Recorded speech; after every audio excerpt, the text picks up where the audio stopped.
For many years I've said that Timothy Dalton was the best James Bond. I mean, look at this guy. He's got it all. A face, eyeballs, hands. He's the total package. Anyway, Bond is on holiday or at work. It's impossible to tell. He's constantly at the beach. And his mate Felix is getting married. But then these guys are like, "Sir, I know it's your wedding day, but we need you to help us come catch this drug lord." Well, okay, can I bring James Bond? That's the most rhetorical question I've ever fucking heard. Now, James, you're strictly here as an observer, so here's a gun. But make sure you don't get involved.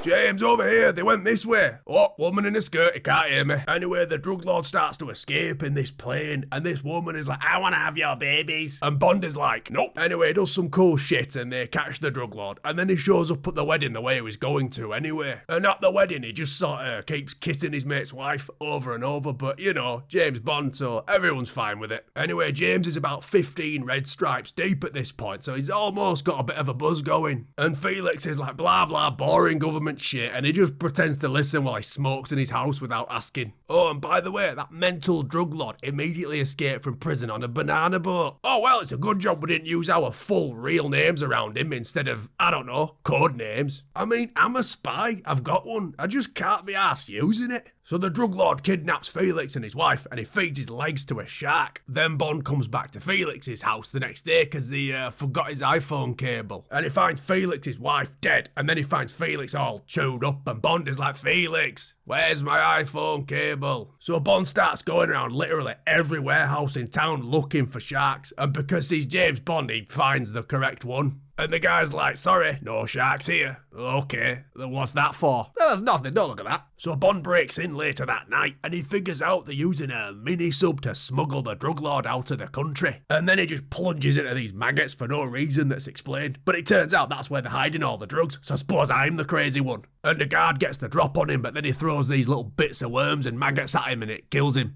Anyway, a few aquarium-themed kills later, this dirty cop gets the drop on Bondo-san, and he tries to feed him to a shark. But he turns the tables on him, and he's like, "There's 2 million in that case, it's yours if you let me live." But Bond is like, "The government pays me to hang out in casinos, money means fuck all to me." Next day, these goons bring Bond to him, and he's like, "You can't stop coming into work just because your mate got eaten by a great white. Look, I've almost cracked the case." "I don't want to hear it, 007. You're meant to be in Istanbul, garrotting KGB guys and shagging random women. It's what we pay you for." Anyway, Bond kicks the fuck out of everyone and then runs away, but Emma's like, "Don't shoot him, he's a good lad." So Bond goes after this guy on his boat because he knows where the drug lord and all his money is, and he disguises himself as a bin bag to trick the periscope. And there's no way to tell who's a criminal and who's just a marine biologist, so he wastes everybody just to be sure. And then he pulls this dead body out of water like it's a bag of apples. Anyway, they kill his body, and he was going to kill them all anyway, but now he can trick himself into thinking he's not a psychopath when he enjoys it. So he jumps in the sea to escape, and he opens up the mini-sub they were using to smuggle all the drugs, and he starts stabbing all the bags. And most of, if not all of this cocaine is blasted in liquid form directly into his face. And he's so coked up he gains the ability to water ski off a plane with just his feet, and then he steals the plane and throws a mannequin into the sea. So he meets up with this agent lady who used to work with Felix, and she's like, "Oh yeah, I used to work with Felix, look out!" And then Terry Crews starts knocking the shit out of Bond, so he uses his spy training and scurries through this hole in the wall like a mouse man.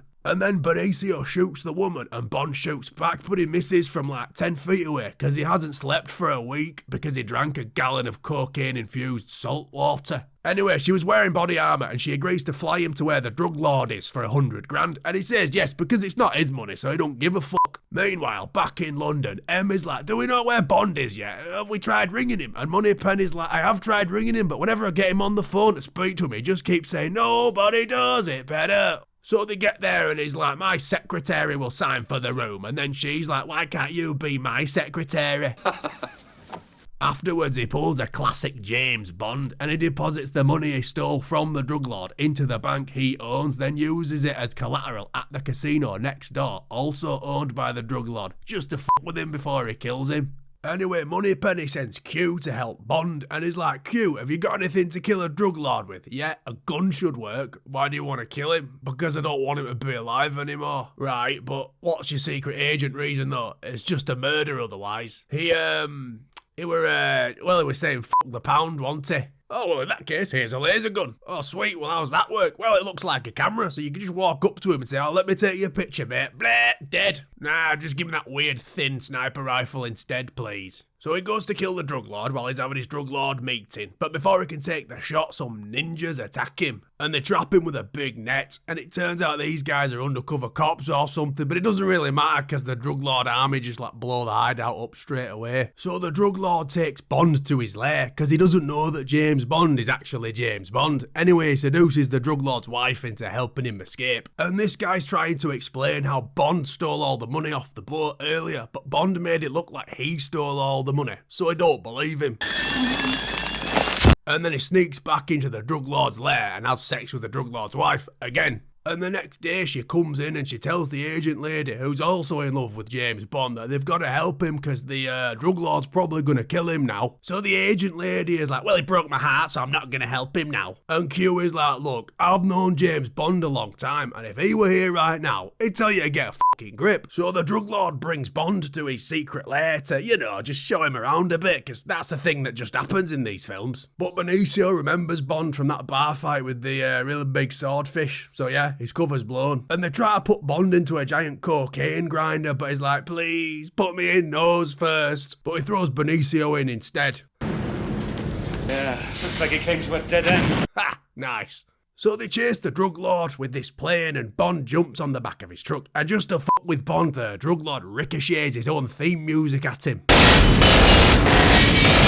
And then they try to take him out with a Stinger missile, but he dodges it, and it looks like the drug lord's about to get away, but James is like, don't you fucking tell me what to do, reality. So Bond and the drug lord have a fight, and just as the drug lord's about to chop Bond up, he blasts him with Felix Leiter's lighter. Afterwards, Bond's at a party, and this woman brings over an iguana that's clearly dead and starts stroking it. Anyway, Bond's had enough of all this bullshit, and they're sacking him after this movie anyway, so to get away, he uses the special shoes Q gave him that let you survive a fall from any height.